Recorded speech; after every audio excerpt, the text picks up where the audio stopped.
लेनी चाहिए पर्सनली। हाँ आप लो अगर आपकी बॉडी में कोई डेफिशिएंसी टाइम पे, पर रेगुलर आप क्यों लो, पूरे साल टाइम लगता है। बट ऐसा नहीं कि बॉडी को लॉस हो। मैं गॉड से यही प्रे करती थी कि पहले मेरी तो नॉर्मल कराओ, पेशेंट्स तो पहले एक्सपीरियंस तो कराओ। उनमें तो बहुत डिफरेंस होता है, क्योंकि जिन्होंने वर्कआउट किया एक तो उनका ड्यूरेशन ऑफ लेबर कम हो जाता है, राइट। दूसरा उनके नॉर्मल डिलीवरी के चांस बढ़ जाते हैं, और जितना वो तकलीफ कम पाती है ना बेसिकली पहले मेहनत करते हैं। जैसे हमारे मतलब मेरी जब 2 डिलीवरीज हुई है दोनों नॉर्मल हुई है, उस टाइम तक मैं योग समझती भी नहीं थी। हाँ, पर ये था हमने हाउस काम करते थे इतने नौजिया वॉमिटिंग में ना, तो भी ऐसे सोचते थे कि ठीक है काम भी करते रहो, थोड़ा विल पावर स्ट्रॉन्ग रखनी पड़ती है। और ऐसा नहीं है कि जो आप कह रहे हो ना वो भी वर्कआउट में ही हो गया ना, हाउस होल्ड वर्क। मैं इवन जब डिलीवरी के लिए जा रही थी मैंने तो हाउस होल्ड सब कुछ करके गई थी, लेकिन मैं वैसे सीढ़ी इतना चढ़ना हो जाता था हमारा। वो जनाना में 3 फ्लोर्स पे ना पेशेंट आ रहे तो उसके पीछे भाग रहे हैं, वहाँ पे तो इतना होता ही था। तो मुझे याद है कि काफी वर्कआउट उससे ही हो जाता था। और दूसरा जैसे मेरे 2 पेशेंट थे, उनके हस्बैंड नॉर्मल चाहते थे, पेशेंट नहीं चाहते थे, तो फिर हमने उनको एपिड्यूरल का ऑप्शन दिया, क्योंकि उनके हस्बैंड ने कहा कि नहीं मैं तो इसको आप कन्विंस करो, और उन्होंने तो फिर उन्होंने एपिड्यूरल लिया, क्योंकि वो बिल्कुल टॉलरेट नहीं करना। उसमें एक एनाल्जेसिया देते हैं, एनेस्थेटिस्ट आता है, उसमें पेन कम फील होती है। इसमें तो मैंने SMS में थी है ना 95 to 2000। उसके बाद मैं उसके बाद जनाना में 4 इयर्स, उसके बाद एम्स दिल्ली परवाना। पीरियड्स कम होने के वेट गेन, अगर एबनॉर्मल वेट गेन होता है तो उसको कम करना होगा, तो हार्मोन्स डिस्टर्ब होंगे तो कम हो जाता है। तो अगर कोई कॉज मिल रहा है तो ही उस पर काम करना है, अगर कोई कॉज नहीं मिल रहा तो फिर वो बॉडी टेंडेंसी आप अननेसेसरीली उसके लिए मेडिसिन नहीं लेंगे। हाँ जैसे योग, नेचुरल डाइट में हेल्दी डाइट लेनी चाहिए, जैसे दूध, फ्रूट, सैलड, दही, छाछ, दालें, ये सब लेनी चाहिए।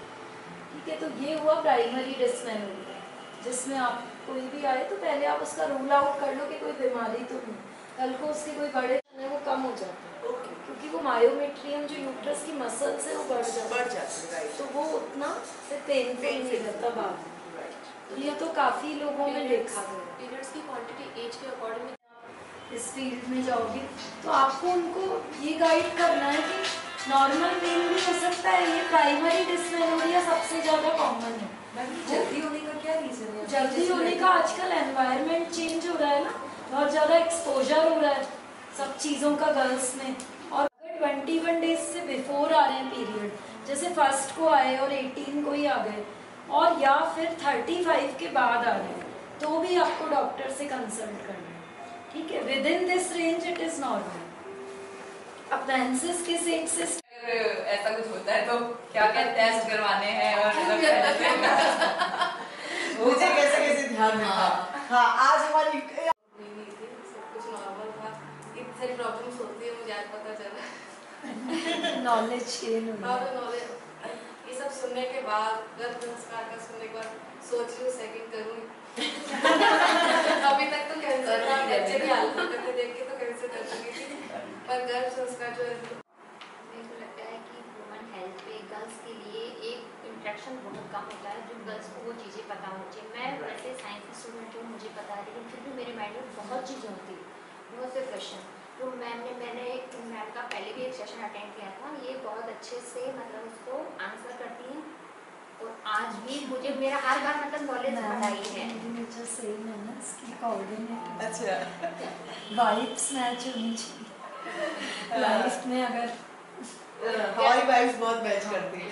गर्ल्स के लिए है ना, ये सेशन ऐसे होते रहने चाहिए। हाँ, क्योंकि बिल्कुल वुमन हेल्थ को जेंट्स नहीं समझ पाते हैं, लेडीज को बहुत अवेयर रहना चाहिए, उनकी बॉडी में इतनी डिप्रेशन फील करती है। हाँ, तो इसका ये केवल मेंटल लेवल पे ही इसका प्रॉब्लम है या बॉडी के अंदर भी? नहीं, इसका एक्चुअली बॉडी में तो क्या उनको केयर प्रॉपर तरीका होता अच्छा रहा है। वो रीज़न ये है कि एक्चुअली हमेशा से जब से पीरियड्स स्टार्ट हुए ना, हमारे मन में कुछ ना कुछ क्वेरी, क्यों आया पीरियड, कैसे, अब क्यों इतना टाइम, कैसे बीच में क्यों रुक जाता है, क्यों इतना फ्लो आ रहा है। तो वो तब से जर्नी लेके जब हम आज मैं एक मदर हो गई हूँ एक बेटी की, तो वो इतने सारे जो चेंजेस आए बॉडी में, तो वो सारे क्वेरीज आज जो फुल हुई मेरे लिए, तो वो बेस्ट है। चलिए अनीता, आपकी क्या क्वेरीज? है। अच्छा, तो उसमें कुछ दिक्कत नहीं, उसके दोनों बेबीज ठीक है। सेकंड भी करना पड़ा फिर, क्योंकि वो फिर हाँ यूजुअली रिपीट सी सेक्शन के चांस बढ़ जाते हैं। लेकिन ऐसा तो नहीं कह सकते कि उसकी कोई बॉडी खराब हो गई, लेकिन वो जो सिचुएशनल चीज़ है वो करनी पड़ती है। बट नॉर्मल बेटर इसलिए रहती है क्योंकि एक तो जैसे आपको फ्यूचर में कभी सर्जरी करानी पड़े, सपोज आपके यूट्रस में कोई प्रॉब्लम हो गई तो आपका फिर वो थर्ड सर्जरी हो, और एक आपकी नॉर्मल डिलीवरी रुक गई थी डिलीवर कराना भी पड़ता है। तो उसके बाद जैसे बच्चा पैदा हुआ उसके बाद भी वो दिक्कत आती है? नहीं जरूरी थोड़ी हर बार डेंगू हो। नहीं बच्चे में कोई दिक्कत नहीं आती क्या उस टाइम हुआ था? ऐसा कोई दिक्कत नहीं आती। इंटरेक्शन करने को मिला सबसे बड़ी बात। बाकी कभी नहीं मिलता है। मैं भी पर्सनल प्रॉब्लम के लिए जाते हैं, ठीक है वो हो जाती है। पर्सनल प्रॉब्लम इतना सा बता के फर्स्ट सबसे बड़ी बात तो मुझे ये लगी कि इतना इंटरेक्शन करने को मिला है, और जो हमने मिस्टेक्स किए मैम वो अब हमारी बेटी के लिए हम लोग पहले से अवेयर हो जाए। हाँ जी, ध्यान नहीं हाँ, रखते। ये मेरे बहुत साथ सारी ये पर्सनल एक्सपीरियंस। ये बात विशा का आपका क्या नॉलेज बढ़ा? नॉलेज तो जैसे है ना, हम खुद भी प्रेग्नेंट रहे हुए हैं, बेबी है, तो काफी नॉलेज हमें experience। था। लेकिन अब कैसे आपने उसे योगा से कनेक्ट किया, कैसे नेचुरल वे में हम अपनी बॉडी को हील कर सकते हैं, कैसे आपने बोला कि मल्टीविटामिन्स क्यों लेने हैं आपको, तो ये सब चीज़ें मैम बहुत अच्छा लगा आपसे। अनु वेरी गुड। योगा करना है प्रेगनेंसी